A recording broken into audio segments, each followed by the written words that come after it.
어떻게 하죠? 코넬 대학에 합격을 했는데 학비를 도저히 낼 수 없습니다. 방법을 알려주세요. 안녕하세요, 여러분. TP 미래교육 이강렬 박사의 행복한 유학 유튜브 채널입니다. 오늘은 미국 대학 합격 후 재정 문제로 고민하는 학생과 학부모님들의 이야기를 다뤄보려고 했습니다. 어떻게 하죠? 라는 한 부모님의 하소연에서 시작된 이 이야기는 많은 분들에게 공감을 불러일으켰습니다. 미래교육연구소의 사례를 통해 현실적인 문제와 해결책을 함께 고민해보고자 합니다. 그럼 지금부터 자세히 알아보겠습니다. 최근 미래교육연구소에 전화와 메일이 정말 많이 오고 있습니다. 미국 명문 대학에 합격을 했지만 재정 보조, financial aid 신청을 하지 않아 학비를 감당할 수 없는 상황에 처한 학생들과 그 부모님들의 하소연입니다. 예를 들어 아이비리그 가운데 하나인 코넬 대학이나 브라운 대학 같은 명문대에 합격한 학생들, 그리고 그리넬, 콜비 등 리버럴 아츠 칼리지 상위권 대학에 입학 허가를 받은 학생들도 포함되어 있었습니다. 그런데 이 학생들 모두 비슷한 이야기를 했습니다. 유학원이나 학교 카운슬러에게 재정 보조를 신청하면 합격에 불리하다는 말을 듣고 입학 원서를 내면서 재정 보조 신청을 하지 않았다는 것입니다. 합격이 우선이라는 생각에 아무런 고민 없이 재정 보조 신청을 하지 않은 것이지요. 결국 합격 통지를 받고 나서야 비용을 감당할 수 없다는 사실을 깨달았습니다. 그리고 학교 등록을 할 수 없다는 것을 알았습니다. 이런 상황에서 학부모님들은 절박한 심정으로 대출이라도 받을 방법이 없겠냐고 문의합니다. 외부 장학금을 소개해 달라고 합니다.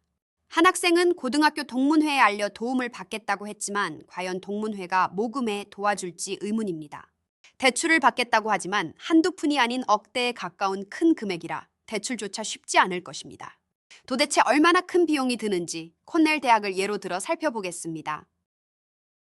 코넬 대학의 금년도 신입생 비용을 공식 웹사이트 기준으로 확인해 봤습니다.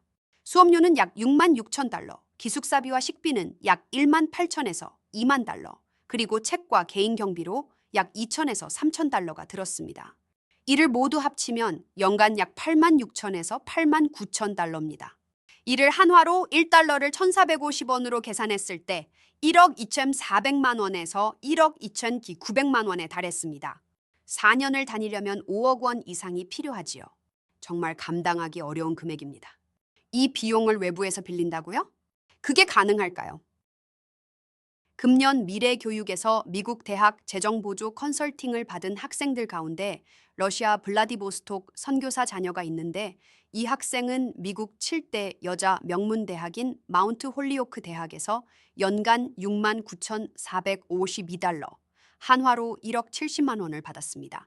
부산국제학교 한 학생은 브랜다이즈 대학에서 6만 6,166달러, 한화 9,594만 원을 받았습니다. 소개한 두 학생 모두 경제적으로 어려운 학생들입니다. 이 정도 액수를 재정보조로 받으면 비록 경제적으로 다소 어려운 가정이지만 충분히 부담 가능할 것입니다. 참 안타깝지만 재정보조를 받지 못한 경제적으로 어려운 학생들은 어떻게 해야 할까요? 미국 내 국제학생은 연방대출을 받을 수 없지만 코넬과 제휴된 민간대출기관에서 돈을 빌릴 수는 있을 것입니다. 하지만 미국 내 공동 서명자가 필요해서 한국 학생에겐 어려움이 있습니다.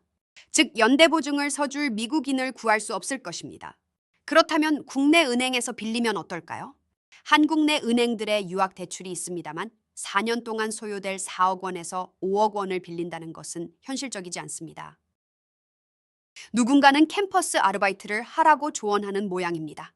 그러나 국제학생은 주당 20시간만 일할 수 있고 시급 1,520달러로 연간 6천에서 8천 달러를 벌 수 있을 뿐입니다. 생활비 일부를 충당할 수는 있어도 근본적인 해결책은 되지 못했습니다. 즉 언발의 오줌 누기라는 우리 속담이 생각납니다. 그렇다면 정말 해결 방법은 없는 것일까요? 가능한 방법을 모두 생각해 봅시다. 첫째, 빚을 내서라도 합격한 대학에 1년을 다니고 2학년 때 다른 대학으로 편입하면서 재정 보조를 신청하는 방법입니다. 그러나 약 1억 원 이상의 비용을 부모님이 감당해야 하는 어려움이 있습니다. 두 번째는 합격한 대학을 포기하고 재수를 하는 것입니다. 즉 내년에 재정 보조를 받아 다시 도전하는 방법입니다. 보다 현실적이지요.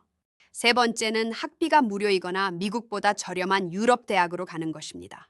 아무리 생각해도 이 세 가지 외에는 현실적인 대안이 없다고 봅니다. 혹자는 커뮤니티 칼리지에 가서 2년을 저렴하게 다니다가 4년제 대학으로 편입을 하라고 제안하기도 할 것입니다. 하지만 이 방법은 갭이요. 즉 재수하는 것만큼 효율적이지 않습니다. 높은 학업 능력을 가진 학생이 커뮤니티 칼리지로 가는 것은 적절하지 않다고 봅니다. 학생과 부모님의 상실감이 클 것입니다. 차라리 1년을 재수해서 재정 보조를 받고 원하는 대학에 가는 것이 더 나은 선택이라고 생각합니다. 이런 조언은 학생들의 미래를 깊이 고민한 결과입니다. 여러분, 오늘 미국 대학 합격 후 재정 문제로 고민하는 사례를 살펴봤습니다. 유학원이나 학교 카운슬러의 잘못된 정보로 재정 보조 신청을 놓친 학생들의 안타까운 현실을 알게 됐습니다. 하지만 포기하지 않고 현실적인 해결책을 찾는다면 길이 열릴 수 있다는 희망도 확인했습니다. 더 도움이 필요하다면 TPI 미래교육 전화 1677-660-83이나 메일 tpkrmail.com으로 연락을 주시고 상담 요청을 하십시오. 확실한 도움을 드릴 것입니다. 이 영상이 도움이 되셨길 바라며 구독과 좋아요 부탁드리겠습니다. 다음 영상에서 또 만나 뵙겠습니다.